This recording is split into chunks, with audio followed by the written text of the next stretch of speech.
नमस्कारम। कैसे हैं आप सभी?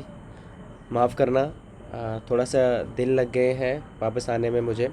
कुछ चीज़ें ऐसी होती हैं जो टाइम के साथ ही थोड़ा ठीक होती हैं धीरे धीरे। और अब एग्ज़ाम पास आ गया है आपका 31 मई को। यूपी जीडीसी का एग्ज़ाम है, उसके साथ में आपका जीआईसी का एग्ज़ाम है। तो देखो, बहुत सारे लोग ना जीआईसी भी दे रहे हैं और बहुत सारे लोग जीआईसी वाले भी ना जीडीसी दे रहे हैं। दोनों लोग दे रहे हैं, ठीक है। और जीडीसी वाले भी जीआईसी दे रहे हैं, है ना। तो दोनों को कैसे थोड़ा सा अभी 34 डेज़ तो इसमें बचा है आपका जीडीसी में। और 7 मई को मे भी आपका उसमें थोड़ा सा डेट बढ़ गई जीआईसी के लिए, तो 40 डेज़ का उसमें बचा है। तो करना देखो क्या है इसमें, अभी 1 महीने बचा है, ज़्यादा लो टाइम है नहीं यार इसमें। तो करना क्या है देखो, मैं कह रहा हूँ कि इतना भी कर गए ना जितना मैं बता रहा हूँ, तो इतने में ना इनफ है आपका, ठीक है। देखो, तो सिलेबस तो आप भैया आपने ये देख ही रखा है। सिलेबस में क्या कह दिया है इसने कि इतना एक एक लाइन लिख दी है बस, बास्ट है अपने आप में। बस देखो, जनरल साइंस है। अब जनरल साइंस में पता है क्या पढ़ना पड़ेगा?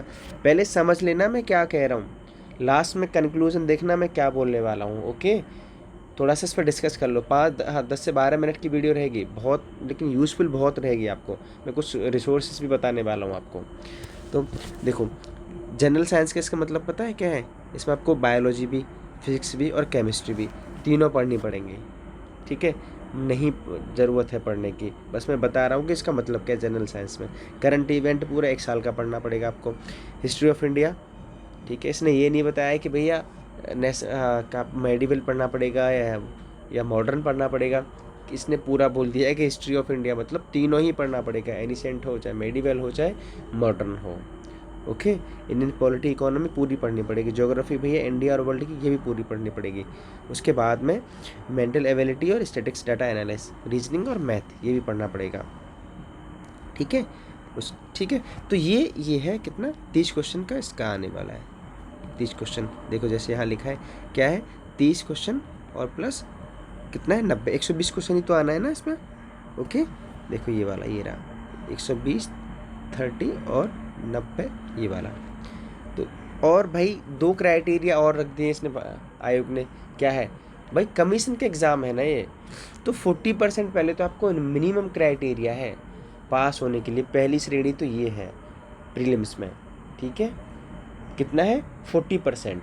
उसके बाद में 40% क्रॉस करने के बाद में आपको मेरिट में नाम लाना पड़ेगा अपना। इतने अच्छे मार्क्स करने पड़ेंगे ताकि 40% को तो क्रॉस कर ही जाए। 40% के बाद भी आपको वो मेरिट जब लगेगी तो उसमें भी आपको वो क्रॉस करना है, मेरिट वाला भी, ठीक है। 40% के बाद में अगर 40% नहीं कर पाए तो भैया फिर बेकार है, आप निकल जाओगे पहली स्टेज में। तो देखो, 30 क्वेश्चन जीएस के अब सब घबरा रहे हैं। लोगों के मन में एक धारणा बैठा दी है कि जो यूपीएससी और यूपीपीए जो पीसीएस की तैयारी कर रहे हैं वो लोग तो जीएस में कर ले जाएंगे। भाई बात ऐसी बिल्कुल भी नहीं है, ठीक है। हाँ, थोड़ा सा उनको एडवांटेज है, रहेगा, इसमें कोई दो राय नहीं है। लेकिन नेगेटिव मार्किंग है भाई, सबसे बड़ी बात कह रहा हूँ मैं, क्या है? Negative marking. तो इसमें क्या है देखो, जीएस में पता क्या है, 25+5। मैं इसको ऐसे करके करता हूँ। इसमें क्या होगा, 5 क्वेश्चन तो मैथ और रीजनिंग के हैं भाई, 2 से 3 क्वेश्चन तो मैथ के रख लो, 2 क्वेश्चन रीजनिंग, 3 क्वेश्चन आते हैं रीजनिंग के और 2 क्वेश्चन आते हैं मैथ के। तो भाई मैथ ना हो तो रीजनिंग कर लेना। उसके बाद में 20 इसमें से भी कर लो आप, 20+5, 5 क्वेश्चन आपके करंट के बेस पे आएंगे और 20 क्वेश्चन जीएस के।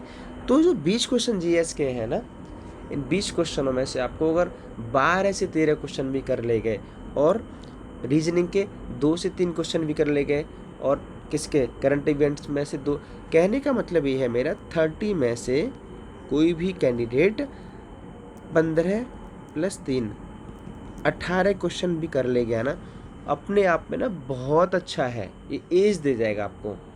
पता है मैं क्यों इम्फेसाइज कर रहा हूँ इस पर बार बार ही? क्योंकि लोग सोच रहे हैं कि मैं 90 जो क्वेश्चन आने वाले हैं ना सब्जेक्ट में, मैं पूरा का पूरा उसी से कर डालूंगा। ऐसा मत करना भाई, ठीक है। ऐसा बिल्कुल भी मत करना। अच्छे क्वेश्चन पूछता है, इसमें कोई दो राय नहीं है, सब्जेक्ट के भी अच्छे क्वेश्चन पूछेगा, लेकिन वो भी नेगेटिव मार्किंग है। ऐसा नहीं है कि डायरेक्टली कॉन्सेप्ट पूछ लेगा वो आयोग। तो इसलिए कह रहा हूँ मैं कि हाँ, 15 से 18 क्वेश्चन करने ही करने हैं आपको। ये एज देगा आपको, बहुत ज़्यादा हेल्प करेगा आपको प्रीलिम्स क्वालिफाई कराने में। उसके बाद तो आपका 90 क्वेश्चन वाला तो है ही, ठीक है। तो ये हुआ आपका किसका, जीडीसी का। सेम जीआईसी का है, जीआईसी का भी सिलेबस देख लो। ये मैंने सिलेबस डाला है, देखो यहाँ पे ये रहा सिलेबस, जस्ट ए सेकेंड, थोड़ा सा, हाँ ठीक है, ये रहा किसका सिलेबस, ये तो भाई फर्स्ट पेपर का सिलेबस रहा, यहाँ से यहाँ तक, और इसका पैटर्न है। मेंस का अलग बात करेंगे, अभी मेंस पे कुछ चर्चा ही नहीं कर रहे हैं, अभी केवल प्रीलिम्स से प्रीलिम्स पे देखो यहाँ पे। और सेम यहाँ पे जीआईसी के लिए भी देखो, सेम पैटर्न जीआईसी का भी रहने वाला है। उसमें मेरे ख्याल से 40 प्लस आपका कितना है, 40 प्लस 120, हाँ 100, अच्छा ठीक है, जस्ट ए सेकेंड, ठीक है। तो 40 और 80 यहाँ पे भी 120 है, और जीडीसी में भी 120 है, लेकिन वहाँ 30 प्लस 90 है, यहाँ 40 प्लस 80 है। सेम क्राइटेरिया यहाँ भी फॉलो होगा, आप ये देखते रहिएगा। अब थोड़ा सा ना रिसोर्सेज पे बात कर लेते हैं, रिसोर्सेज क्या होने चाहिए यार। 1 महीना बचा है, तो पहले ना एक भाई आप ये बुक लेके आना, अगर नहीं है तो टेलीग्राम पर बहुत सारे लोगों ने डाल रखे इस नाम से, क्या है, घटना चक्र का निकालता है पूर्वालोकन, ठीक है। मोस्टली बहुत सारे क्वेश्चंस हैं भाई, एक, हाँ अभी 30 दिन में ना कम से कम 3 बारी, 30 दिन में आप इस बुक को 3 बारी पढ़ के जाना है आपको, ठीक है। सेम फंसेगा बिल्कुल, इसी में से मोस्टली क्वेश्चन यहीं से आते हैं, बस आपको कॉन्सेप्ट क्लियर होना चाहिए, क्योंकि आप पिछले वाले दिनों से आप पढ़ ही रहे हैं चीज़ों को, ठीक है। पॉलिटी पढ़ रहे हैं, इकोनॉमिक्स पढ़ रहे हैं, ज्योग्राफी भी पढ़ रहे हैं। ऐसा तो नहीं कि भैया अभी से स्टार्ट करा है पढ़ना, अगर अभी से स्टार्ट करा है पढ़ना तो आप फास्ट रीडिंग कर दीजिए, फास्ट लर्निंग कर दीजिए अपनी अपनी, ठीक है, ओके। उसके साथ में पता है 1-2 काम करना है आपको, अगर मैक्सिमम नंबर गेन करने, क्या करना है, देखो 1 साल की तो मैगजीन उठा के लानी है, या तो घटना चक्र ही हो या फिर पीडी वाली हो, प्रतियोगिता दर्पण वाली, ये तो लेके ही आनी है आपको, ठीक है। उसके बाद में यूपी स्पेशल की परीक्षा वाणी के लिए आना। उसके बाद में आपको बजट पढ़ना है, किसका, यूनियन वाला, संघ वाला और यूपी स्पेशल वाला, ओके। उसके बाद में आपको करना क्या है, ये घटना चक्र वाला पूर्वालोकन पूरा करना है। उसके बाद एलटी ग्रेड के जो पेपर हुए हैं अभी, जीआईसी के जो प्रीवियस ईयर पेपर हुए हैं, जीडीसी के जो प्रीवियस ईयर पेपर हुए हैं, भाई 4 पॉइंटों को तो करना ही करना है। ये जो मैंने 4 पॉइंट दिए ना आपको, ये वाले, इस पर तो यही तो है, एक्स्ट्रा मार्क्स तो दिलाने वाला है, यही है, ये करंट वाली चीज़ें हैं, तो ये करके ही जानी है आपको हर हालत में, ओके। अच्छा, उसके बाद में अगर कोई लर्नर हो ना अच्छा सा पढ़ने वाला, तो भाई ये जो परीक्षा वाली की जो बुक है ना, भूगोल की है, ऐसी इकोनॉमिक्स की आती है, इसी प्रकार की हिस्ट्री की भी आती है, पॉलिटी की आती है, ठीक है।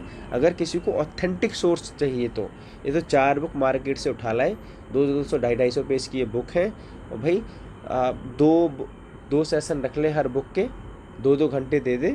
उसके बाद में पूर्वालोकन वाली से क्या नाम है, पीवाईक्यूज कर ले, देन एलटी ग्रेड और जीआईसी और जीडीसी के पीवाईक्यूज कर ले। भाई 18 से 20 क्वेश्चन ना कहीं नहीं जाने वाले, कहीं भी नहीं जाने वाले, अगर इस स्ट्रेटजी से काम करोगे तो। और आपका सब्जेक्ट तो भाई अपने आप में आप मास्टर्स हैं ही, सारे के सारे नेट क्वालिफाई हैं, कोई पीएचडी है, कोई जेआरएफ है, तो उसमें तो कुछ बताने की ज़रूरत ही नहीं है आपको, ओके। तो इस स्ट्रेटजी से चलना है आपको, तो जीएस में अच्छा स्कोर कर पाओगे, ठीक है। और कल से मैं कुछ क्लासेस भी स्टार्ट कर रहा हूँ दोबारा से, जीएस के लिए भी और अपने सब्जेक्ट के लिए भी, तो बहुत सारी हेल्प होने वाली है। और कोई भी डाउट हो ना तो सीधे टेलीग्राम पे मेरा कमेंट सेक्शन है, वहाँ पे भाई मुझे, हाँ ठीक है, मैसेज ड्रॉप करना, ठीक है। मिलते हैं नेक्स्ट वीडियो में, बने रहिए, हैव अ गुड डे, जय हिंद।